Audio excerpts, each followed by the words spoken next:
Hello दोस्तों, स्वागत है आपका ज्ञान और हंसी की मस्त दुनिया में, जहां हम करते हैं गंभीर मुद्दों की चीर-फाड़ लेकिन मस्ती के साथ। तो चलिए, आज का टॉपिक है सोलर फ्लेयर्स, बोले तो सौर तूफान। ये कोई आम तूफान नहीं है कि बारिश होगी और घर के बाहर रखे कपड़े उड़ जाएंगे। अरे भाई, ये है सूरज का जबरदस्त गुस्सा।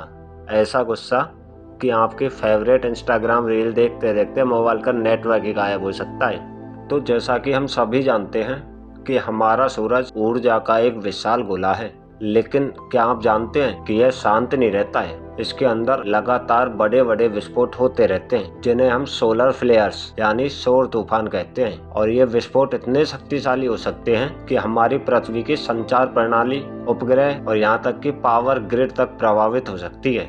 चलिए इसको और आसान भाषा में समझ लेते हैं। तो भाई साहब, सूरज के अंदर निरंतर परमाणु संलयन, बोले तो न्यूक्लियर फ्यूजन हो रहा है, और यह प्रक्रिया हाइड्रोजन को हीलियम में बदलती है और इसके कारण विशाल मात्रा में ऊर्जा उत्पन्न होती है। और जब यह ऊर्जा किसी क्षेत्र में अत्यधिक मात्रा में इकट्ठी हो जाती है और अचानक मुक्त होती है, तो इसे हम सोलर फ्लेयर्स बोलते हैं। और यह एक शक्तिशाली ऊर्जा विस्फोट होता है जिसमें एक्सरे, पराबैंगनी यूवी किरणों के आवेशित कण निकलते हैं।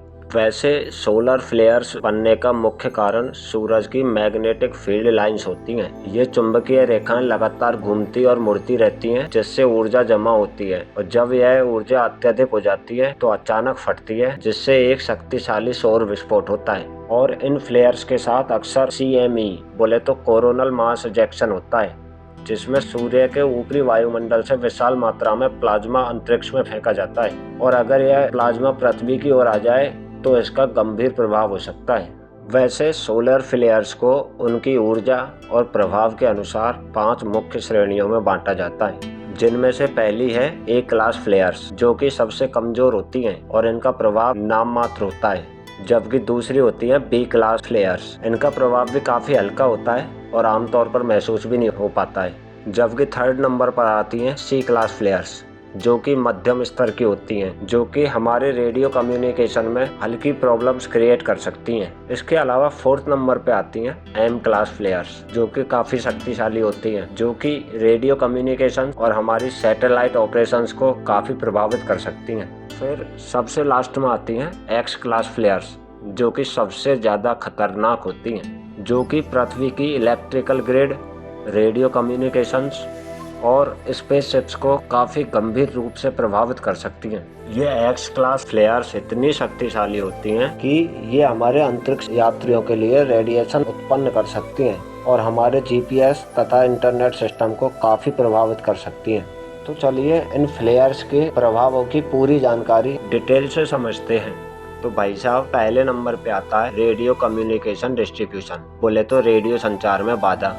तो जैसा कि सौर फ्लेयर के दौरान सूरज से एक्सरे और अल्ट्रावायलेट, बोले तो UV किरणें निकलती हैं, और जब ये किरणें पृथ्वी के वायुमंडल की आयनोस्फीयर पर टकराती हैं तो ये अत्यधिक आयनाइजेशन कर देती हैं, जिससे रेडियो तरंगें विकृत हो जाती हैं, बोले तो रेडियो वेव्स डिस्ट्रॉय हो जाती हैं, जिससे कि हमारा संचार सिस्टम प्रभावित हो जाता है, जैसे कि air traffic control, amateur radio और नेविगेशन सिस्टम। इन पर काफी प्रभाव पड़ता है। जबकि सबसे खतरनाक प्रभाव तब होता है जब एक्स क्लास सोलर फ्लेयर पृथ्वी की ओर आती है, जिससे कई घंटे तक संचार बाधित हो सकता है।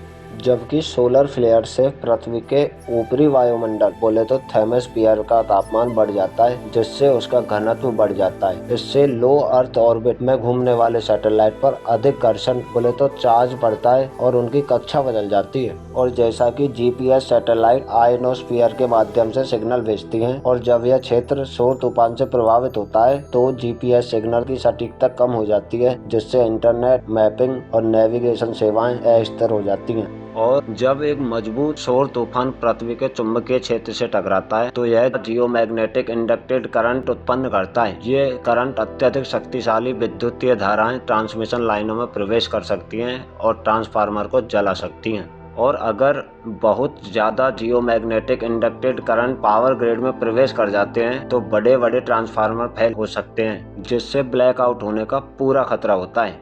भाई साहब, अब तक का सबसे शक्तिशाली सौर फ्लेयर हुआ था 1859 में, जिसने टेलीग्राफ सिस्टम को जला के रख दिया था और पूरे यूरोप और अमेरिका में बड़ी मात्रा में गड़बड़ी मचाई थी।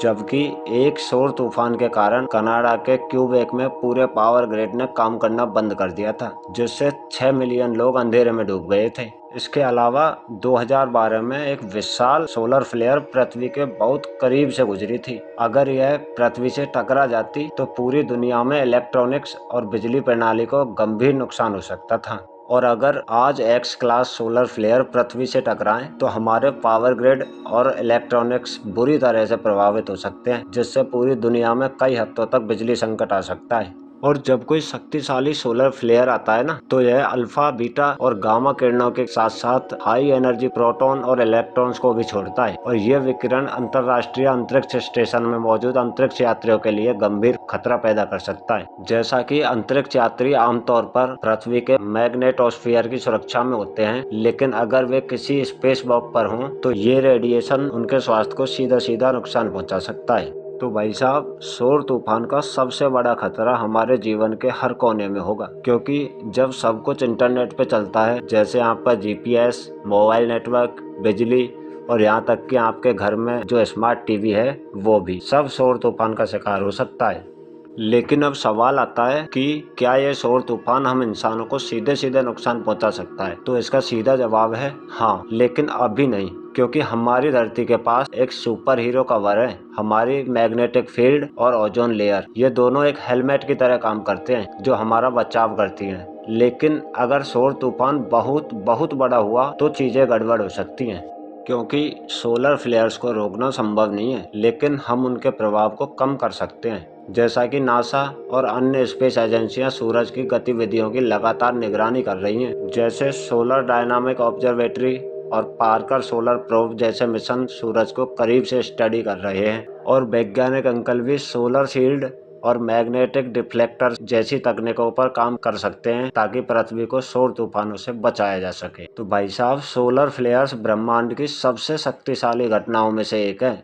यह हमें याद दिलाते हैं कि हमारी पृथ्वी एक विशाल ब्रह्मांडीय नाटक का हिस्सा है, जहां सूर्य का हर विस्फोट हमारी दुनिया को प्रभावित कर सकता है। हालांकि क्या हम भविष्य में सोलर फ्लेयर्स के प्रभावों से खुद को बचा पाएंगे, यह हमारी विज्ञान और तकनीक की प्रगति पर निर्भर करेगा। हालांकि वैज्ञानिक अंकल के पास ऐसे एल्गोरिदम हैं जो हमें पहले से सौर तूफान की चेतावनी दे देते हैं। मतलब ये वैसा ही है जैसे आपको पता हो कि अगले दिन बारिश होगी।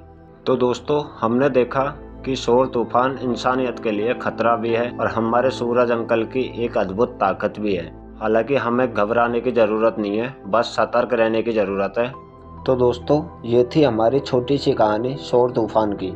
अगर ये वीडियो आपको मज़ेदार और जानकारीपूर्ण लगी हो तो इसे लाइक करें, शेयर करें और सब्सक्राइब करना ना भूलें। मिलते हैं अगली बार एक और नए टॉपिक और ढेर सारी जानकारी के साथ। तब तक के लिए बाय, जय हिंद।